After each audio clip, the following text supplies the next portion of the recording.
eu acabei me afastando um pouco de Deus, não de deixar de ir na igreja, mas aquele contato diário que nós precisamos ter com Deus, eu acabei tendo esse, vamos dizer, esse afastamento, né? Eu era um jovem, um cirurgião, passei num local de residência em cirurgia geral que todo mundo quer passar no Brasil, com a vida, entre aspas, encaminhada, entre aspas, um guri bobo, se achando um pouco pela situação toda. E, na verdade, aconteceu algo que foi extremamente marcante na minha vida. Que aquilo lá eu nunca mais esqueci.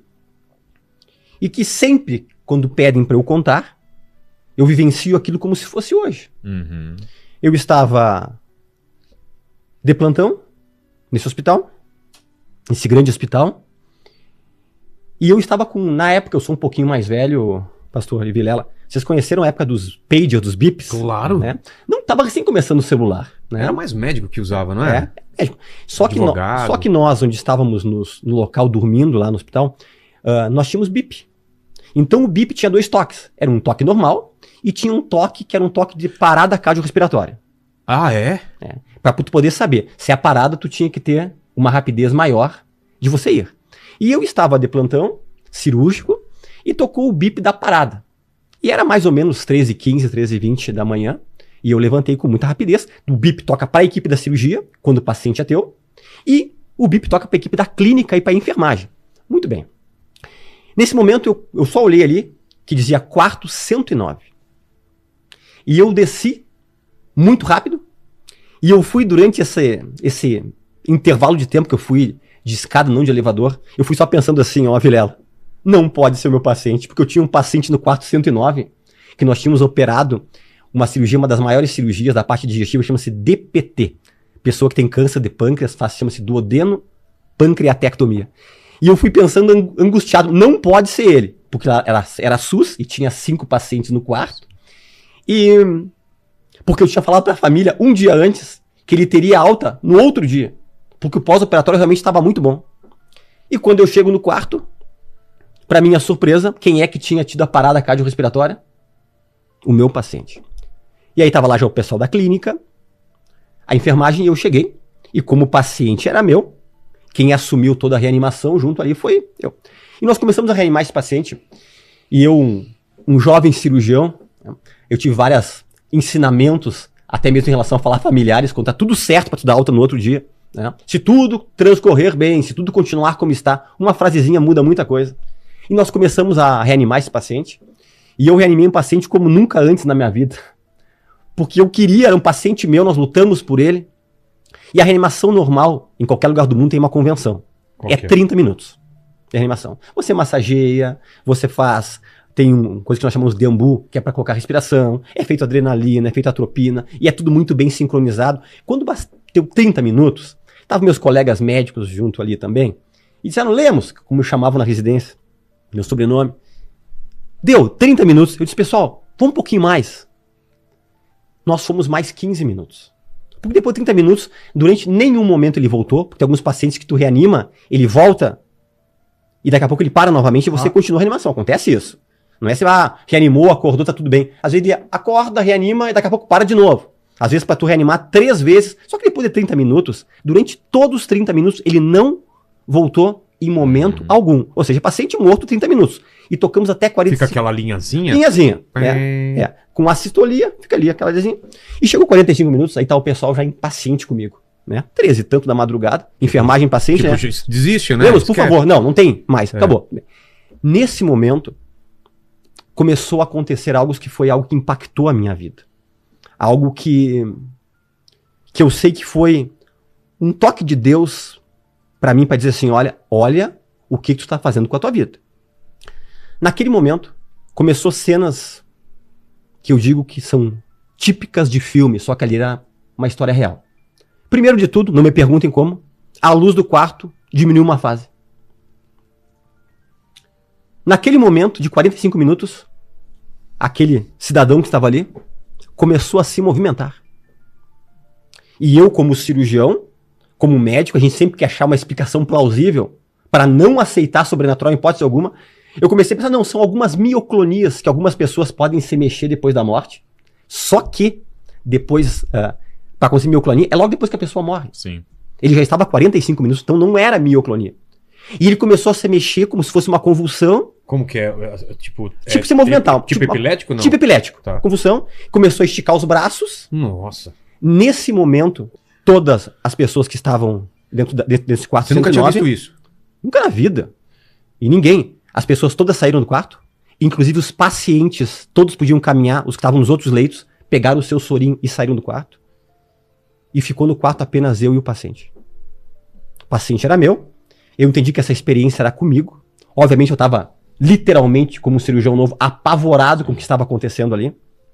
E esse homem estava fazendo uma cara de pavor, uma cara de dor, uma cara assim, algo que estava totalmente incomodado, em pânico, né? E talvez, para mim era uma eternidade. Não sei se aquilo lá durou 5 minutos, 10 minutos. Eu sei que eu fiquei ali. E eu olhei para a janela do quarto que ficava em direção à rua e eu vi. Entrou uns vultos pretos, uns espíritos pretos, vários. E entraram dentro desse homem pelo tórax dele. E quando adentraram, a cara de pavor e de medo foi maior ainda. E depois, quando saíram dele e saíram pela janela, aquele homem desfaleceu. O que foi claramente que eu sei que foi o Espírito Santo falando comigo. Ele disse: tu viu esse homem adentrar no inferno. Ele estava indo para um local que ele não queria ir. E essa experiência vai marcar a tua vida. E sempre que tu puder contar, você conta. Porque a eternidade, ela é real. E nós estamos aqui, Vilela, a gente sempre pisa em 2 mundos. Exatamente. Somos nativamente espirituais, né? Nós sempre 2 mundos, né? Tanto porque, agora não falando só do nosso espírito, por que a gente chega em ambientes que a gente não se sente bem? Exato. Por que tem pessoas que transmitem algo tão ruim pra gente? Existe uma realidade espiritual, né? Existe uma realidade. E é isso que eu digo. Às vezes, o homem não percebe que existem forças espirituais que estão ao redor dele, né? E digo mais, Deus, ele nos notifica. Assim como a gente recebe uma mensagem no celular, né? Que alguém mandou mensagem, um alerta da Defesa Civil, Deus nos notifica através de situações que a gente enfrenta, de experiências que a gente vive. Então eu posso dizer, doutor, que essa experiência que o senhor teve, né, realmente foi uma notificação do céu. Deus permitiu que o senhor visse algo. Ali eu mudei minha vida. Então. Pra sempre. E pra todo mundo que eu posso dizer. Eu disse assim, ó, existe uma eternidade. Eu era ensinado, mas eu não tinha talvez uma convicção que eu tive através dessa experiência. Sim. Olha só. E tem algo mais que eu digo. Por exemplo, como é que tem suicídio em Mônaco? Em Luxemburgo, que são os locais mais ricos no Japão, do mundo. Por quê? Na Suíça, nos países... Por quê? Os países nórdicos. Por que tem rico que você mata? Bilionário que você mata? Por quê? Ou que tá em depressão. Em depressão que não resolve nunca com os melhores remédios do mundo. É. Coisa que eu mais recebo. Eu recebo pessoas de todos os... Nós contabilizamos, nós recebemos na nossa cidade, Rosário do Sul, no Rio Grande do Sul, a cada 60 dias, 12 países que afluem para lá, para serem atendidos, consultados ou até operados conosco, né? E, na verdade, a gente conhece e vê a opressão de frente, do lado. Uma coisa que eu digo muito assim, para pessoa que não tem experiência em viver em ambiente hospitalar, por que muito médico é excêntrico? Por que muito técnico de enfermagem, enfermeiro, são diferentes, estranhos, diferentes. Muitos são amargurados, muitos são mal-humorados. Só que uma coisa que eu nunca falei. Muitos têm problema com droga, com bebida. Com bebidas, tá? Com drogas lícitas. Tá? Porque na verdade é o seguinte, a profissão da área da medicina é a profissão médica no mundo que mais tem índice de suicídio, 5 vezes mais que as outras profissões. Mais do que policial? É a primeira de todas as profissões. Tá? Suicídio. Porque pela pressão. Por várias coisas. Por várias coisas. Decepções, impotência. Mas assim, ó. O problema é o seguinte. O ambiente hospitalar, olha o que eu vou dizer agora. Ele é inóspito. A gente que vive lá dentro. O que paira dentro de um hospital? O medo. Um espírito de pavor. Arrependimentos. Pena, que é um... Isso aqui é pena. Que tem de gente, né, que tá perto da morte, que começa exato, a reavaliar a vida e fala, devia ter feito isso. E muitas pessoas assim passam e falam assim, pá, pobre desse moribundo aí. Posso pessoa vai melhorar? Sentimento de pena. A morte, ela beira outra coisa. Mas amor também, Amor. né? Muita compaixão, Também, muito amor. Muito amor. Mas eu te digo pra ti, Vilela, é mais sentimentos ruins do que bons no hospital. Com certeza. Você sente a energia quando você chega lá. Exato. Outra coisa, impotência. Às vezes tu sabe que não tem mais o que fazer, o paciente é terminal. Tá? Às vezes eu escuto assim, ó, de pessoas assim, mas que bom que tal paciente tá lá perto do, citando agora aqui você, Sírio-Libanês, Albert Einstein. Cara, tem doenças que são incuráveis. Se você descobrir um câncer metastático agora, você pode estar em qualquer lugar do mundo. Olha o Steve Jobs. Tá entendendo? Um câncer de pâncreas que foi fulminante, você não tem o que você fazer. Então, esses espíritos, esses sentimentos ruins, eles pairam lá dentro. Por isso as pessoas são muito atormentadas dentro. E isso aí reflete em muitos profissionais Exato. da área da saúde. Isso é uma realidade palpável e visível. Como que se explica, né, essas experiências, esses milagres? Nós sabemos que o corpo se regenera, o corpo pode ter, né, uma mudança drástica, mas tem alguns quadros que é irreversível, certo? Eu posso estar errado, mas o que o senhor me diz assim de casos de doenças terminais, da pessoa que está desenganada? Todo o diagnóstico diz que a pessoa nas próximas horas vai morrer. O que a medicina diz sobre isso? Na verdade, quando acontece uma situação dessas, a medicina não diz nada. Porque você tem que engolir a seco algo que não tem como explicar. E nós somos treinados para dar explicações para o paciente. Por exemplo, vou contar um caso para o senhor, que muitos que consultam comigo nem sabem que eu sou cristão.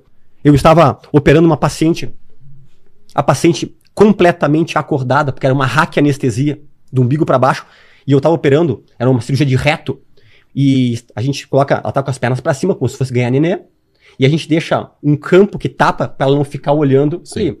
E eu vi que essa paciente, ela estava conversando mais do que o habitual. Inclusive, o meu anestesista chegou do meu lado e fez assim comigo, um símbolozinho assim, ó. Quer que eu coloque ela para dormir? Tá te incomodando? Porque às vezes tem uns que falam demais, faz um sedativo, né? Mas era uma hack. E eu fiz assim, ó. Não é necessário. E essa paciente continuou conversando. E ela veio na primeira revisão comigo. E tu sabe que eu senti claramente que essa mulher tinha algo pra me dizer. Sabe aquela coisa que tu vê que a peça tá com uma coisa assim, ó, tá embuchada, que ela quer te dizer alguma coisa? Mas eu... Você sente, né? Sente, mas eu não perguntei.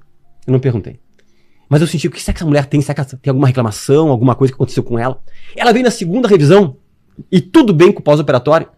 E aquela médica disse assim pra mim, e eu disse pra ela, olhei e disse assim, a senhora tem algo pra me dizer? Falei, sem rodeio. Ela olhou e disse assim, tenho.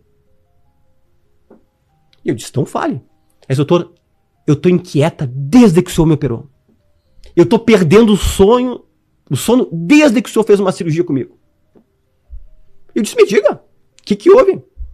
O seguinte, primeira coisa que ela dizia é o seguinte, ela não sabe, ela achava que eu era um médico ateu, e ela disse assim, eu quero lhe dizer que eu sou ateia, eu quero lhe dizer que eu não sou maluca, e eu quero lhe perguntar, o senhor lembra que eu conversei mais do que o normal numa cirurgia? Eu disse, lembro. Por acaso eu lembro, que inclusive o meu anestesista perguntou se não queria que eu sedasse a senhora. E eu disse assim, lembro. E ela disse, então deixa eu lhe contar. Não acha que eu sou louca, doutor? Eu digo, o senhor sabe, eu não conseguia lhe ver. Mas à minha direita, acima do senhor, então à sua esquerda, durante todo o tempo da cirurgia, tinha um ser com aspecto de Jesus Cristo. Assim, ó. Olhando para baixo todo o tempo da cirurgia. E no outro lado, no seu lado direito, no meu lado esquerdo, tinha um ser de branco, na mesma altura, que parecia ser um anjo. Eu fechei os meus olhos, eu falei com o anestesista várias vezes ali. Mas eu vi, doutor. Eu fiquei calmo, sentei, e eu disse assim pra ela, tu viste o meu amigo, que eu nunca vi. Que todas as vezes que eu tô lavando as minhas mãos antes de... Nunca tinha acontecido, doutor. Dessa maneira Não. assim, não. Olha só. Que sempre que eu tô lavando as minhas mãos antes de entrar no ato cirúrgico, eu sempre fecho meus olhos ali, sem muito alarde, e eu peço pra Jesus me acompanhar na cirurgia. E eu disse pra ela, a senhora teve uma experiência que eu nunca tive, que eu nunca vi, mas é algo pra senhora, como se eu for pra lhe notificar. Por a senhora entender que, na verdade, esse seu ateísmo é algo que é completamente incompreensível. Para a senhora agora não tem como. Que nem, por exemplo, outro exemplo que vem na cabeça agora. E tava, essa história faz o quê? Uns 6, 7 anos. Entrou uma senhora, passou na frente da minha clínica lá. E ela entrou e falou pra minha secretária assim: passa um recado pro doutor Fernando Lemos. Ela não foi consultar comigo. Ela disse assim: eu tive que parar pra dizer. Eu fui até a esquina, eu olhei algo, e eu disse: não, mas eu tô louca. Ela voltou e fez o mesmo trajeto e continuava lá. A minha clínica tem uma porta onde entram os pacientes e uma porta pequenininha do lado que é onde entra os funcionários e os médicos que atendem lá, e a parte da jurídica estava lá. E ela disse: avisa pro doutor que naquela portinha lá, ó, pequena que tem lá, tem um anjo bem grande lá, segurando uma espada. E a secretária entrou no próximo intervalo da consulta e disse assim pra mim: doutor, eu vou lhe dizer o que uma pessoa que passou na rua disse que viu, e eu vou lhe transmitir aqui o que tá acontecendo. Eu digo, falo. Ela disse que viu um anjo ali na sua porta, ali segurando uma espada. Eu disse pra ela: pois é, eu oro quase todos os dias pedindo que Deus coloque anjos na frente da minha clínica, nos protegendo, e que todas as pessoas que sejam com medo, com dúvida, com insegurança, que fique isso aí tudo do lado de fora. Então, na verdade, se tu puder falar com ela, diz que eu creio, acredito e obrigado, porque eu nunca vi esse anjo que ela viu. As pessoas têm dificuldade de acreditar nesse sobrenatural que o Senhor está compartilhando com nós aqui. Mas é a verdade. Né? Jesus, quando esteve aqui, foi o que ele fez. Ele operou milagres, ele transformou a vida das pessoas. O evangelho não é só palavras, o evangelho é poder de Deus. Né? E essas experiências são reais. É que as pessoas, como eu volto a dizer, elas precisam experimentar. Porque se elas experimentarem, elas vão crer. Mas não tem como crer se elas não buscarem essa experiência. A Bíblia diz: buscar-me-eis e me achareis, quando me buscardes de todo o vosso coração. Então, é uma questão de busca, né? Eu atendo pessoas de todas as crenças possíveis e impossíveis, né? E dificilmente, Vilela e pastor, eu toco em algum assunto espiritual dentro da minha clínica. Sim, tá certo. Dificilmente. Nem tá? deve, né? Só que, falando em relação a discernimento, existe sim alguns momentos Que você sente que a pessoa... eu sou impelido, que eu assim, ó, já teve casos que eu fui impelido a falar algo, fazer algo, eu não fiz, e eu fiquei muito mal. Vou cantar um caso pra vocês que aconteceu o ano passado. Eu acho que essa pessoa, tem que ser que ela tá assistindo esse programa aqui, ela sempre acompanha tudo. Ela fez uma cirurgia comigo, tá? Ela é de uma cidade lá do estado. E ela é uma pessoa muito falante, uma pessoa muito comunicativa. E na primeira revisão cirúrgica que ela voltou comigo, ela estava literalmente mudada. Angustiada, com uma cara de pavor. O esposo explicou que ela não era mais aquela pessoa que ela sempre foi. E eu senti claramente que era algo espiritual. Sim. E ela chegou a mostrar que estava totalmente desesperançada. Eu tenho muito medo desse termo desesperança, porque é o último passo para tu pensar no suicídio. A desesperança é quando você já acha que não tem solução mais para nada. E naquele momento, e eu relutando dentro de mim, de o que eu faço aqui? Falo alguma coisa, não falo? Antes dela sair, eu disse para ela o seguinte, quase que eu falei o nome dela aqui. Eu disse: tu aceita que eu faça uma oração por ti? E ela disse: claro. Aí eu orei, estávamos de pé para ela sair na porta. Ela chorou e ela me abraçou. E o que foi o mais surpreendente? A hora que ela saiu da porta da clínica, do consultório, ela contando que foi como se fosse um estalar de dedos. Tudo aquilo que ela estava sentindo de ruim desapareceu. E ela retornou na segunda revisão e ela conta para todo mundo agora. E eu fui curado. Eu disse assim, ó: não foi eu que te curei. Isso aí foi algo que eu senti de Deus. Mas assim, ó, é o discernimento Espiritual, né? espiritual nesse momento de falar. Que nem pessoas às vezes que estão num caso terminal. Exato. Tá? Não tem mais o que fazer. Teve o caso de uma mulher que estava em estado terminal e a família acompanha minhas orações às 6 e às 18 horas. Daí uma das pessoas da família pediu a permissão, né, para entrar lá na CTI, porque eu acho que é bem restrito, né? E colocou o telefone do lado do ouvido dela com a oração, né? E ela, assim, Acho que não viu nada naquele momento ali, mas ela ficou ali alguns minutos com a oração, bem no momento da oração. E ela fez isso assim por 3, 4 vezes na semana. Aquela mulher que estava totalmente desenganada, né? Jesus entra, cura ela, e ela vai à igreja, ela foi na igreja onde eu estava ministrando naquele dia, e veio dar o testemunho. Olha aqui, ó, essa mulher que está aqui do meu lado, ela estava desenganada, estava para morrer, a família estava se despedindo dela. Eu comecei a levar as orações e ela foi curada. Nós sabemos que é Jesus que cura, que é Deus que opera.